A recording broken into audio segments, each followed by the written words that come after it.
What should be the approach towards JEE physics.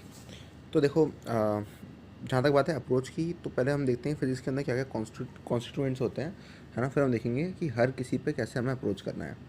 तो देखो JEE के अंदर, जेई की फिज़िक्स के अंदर होते हैं हमारे पास प्रॉब्लम्स, है ना। प्रॉब्लम से पहले होते हैं कुछ स्टैंडर्ड केसेस, ठीक है, कि इन सब केसेस में ये चीज़ें लगती हैं, ये फॉर्मूले लगते हैं, है ना, स्टैंडर्ड रिजल्ट्स।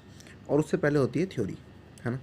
तो थ्योरी मतलब कॉन्सेप्ट्स, जो भी आप कॉन्सेप्ट सीखते हो, है ना, और उनसे रिलेटेड कुछ इंपॉर्टेंट पॉइंट्स। तो जो थ्योरी है उसकी तरफ जो अप्रोच है वो कुछ इस तरह की होनी चाहिए कि जब आप थ्योरी पढ़ रहे हो तो आप उसको इंग्लिश लिटरेचर की तरह नहीं पढ़ो, समझ रहे हो ना। इंग्लिश पढ़ने के लिए थ्योरी मत पढ़ो, फिजिक्स पढ़ने के लिए पढ़ो।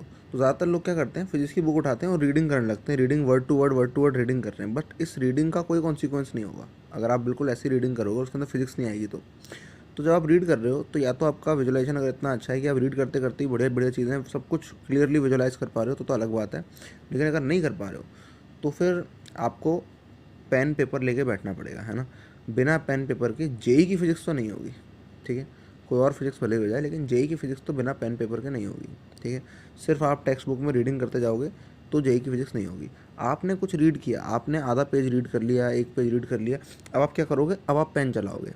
या तो आप उस चीज़ को जो भी आपने पढ़ी है उसको सिंप्लीफाइड फॉर्म में करके पेन से लिखोगे, एक पिक्टोरियल फॉर्म में, है ना, या डायग्रामेटिक फॉर्म में, डायग्राम बना के या कोई ज्योमेट्रिकल फिगर बना के इस तरह से, या वेक्टर्स बना के, किसी भी तरह से आपको उसको पेन पेपर पे लेके आना है। तो आपका विजुलाइजेशन इससे बढ़ेगा क्योंकि आप पेन पेपर पर चीज़ों को ड्रॉ कर रहे हो, खुद से सोच के एफर्ट ला कर ड्रॉ कर रहे हो। अगर आपने विजुलाइजेशन वाली वीडियो देखी है तो आपको पता चलेगा कि अगर आप ऐसे लिख के करते हो, है ना, तो इससे क्या होता है, एफर्ट जब बढ़ता है अपना तो अपना विजुलाइजेशन जो पावर है वो बढ़ती है, अपनी विजुलाइजेशन पावर बढ़ती है ना। तो जब आप थ्योरी को अप्रोच कर रहे हो तो आप इस तरह से करोगे, बिना पेन पेपर के फिजिक्स की थ्योरी अप्रोच नहीं करनी। भले ही पूरा पैराग्राफ लिख रखा है उसमें कोई डायग्राम नहीं है तो आप बनाओ डायग्राम आके, कोई वेक्टर नहीं, आप बनाओ ज़बरदस्ती वेक्टर आके, समझ रहे हो। किसी भी तरह से करना है आपको, लेकिन बिना पेन पेपर के, बिना लिखित, बिना कैलकुलेशन के फिजिक्स नहीं करनी है, समझ रहे हो। फिजिक्स की थ्योरी का एक पन्ना भी नहीं करना है। अब बात करते हैं इसकी कि जो स्टैंडर्ड केसेस हैं उन्हें हम कैसे अप्रोच करें। उन्हें हमको ऐसे अप्रोच करना चाहिए जैसे कि हम उन्हें डिराइव कर रहे हो, समझ रहे हो। ये नहीं कि ये केसेस हैं, ये रटने होते हैं, केसेस आपने रट लिए, ठीक है। सपोज मैग्नेटिज्म के कुछ केसेस थे या कंस्टेंट रिलेशन से केसेस थे जिसमें वेज कंस्टेंट अलग था, स्प्रिंग अलग थी, ये था वो था, है ना, अलग था, स्ट्रिंग वाले अलग थे, पुली वाले अलग थे। तो इन सब केसेस को आपने रट लिया, ऐसे नहीं होगा। आपको केसेस को इस तरह से बनाना होगा जैसे कि आप खुद उनको बना रहे हो, समझ रहे हो। केसेस को आपको इस तरह से पढ़ना है जैसे कि खुद आप उनको डिराइव कर रहे हो, आप ही हो पहले उसके क्या कहते हैं, क्रिएटर, ठीक है। आप ही उस इक्वेशन के क्रिएटर हो। आपको इक्वेशन के थ्रू जब आप पहली बार पढ़ रहे हो तो इस तरह से जाना है। जब आप उसको रिपीटेडली पढ़ रहे हो, है ना, जब आप उसको काफ़ी रिपीटेशंस कर चुके हो तो फिर ऐसी चीज़ होनी चाहिए जो कि आपको मेमोराइज भी हो सके साथ ही साथ, है ना, ताकि जब आप एग्ज़ाम में रिकॉल करना चाहो तो रिकॉल करने में टाइम ना लगे, है ना, वो जल्दी हो जाए। तो understanding is the best way to memorise things, है ना। लोग कहते हैं नहीं अंडरस्टैंड करें कि मेमोराइज़ करें, भैया अंडरस्टैंड कर लोगे तो याद तो हो ही जाएगा, है ना, सिंपल बात। अगर आपको अंडरस्टैंड आपने कर लिया और आपको फिर याद नहीं है तो उसका मतलब आप याद करने की कोशिश कर रहे थे, रटने की कोशिश कर रहे थे, अंडरस्टैंड करने की आपने कोई कोशिश ही नहीं करी, समझ रहे हो ना।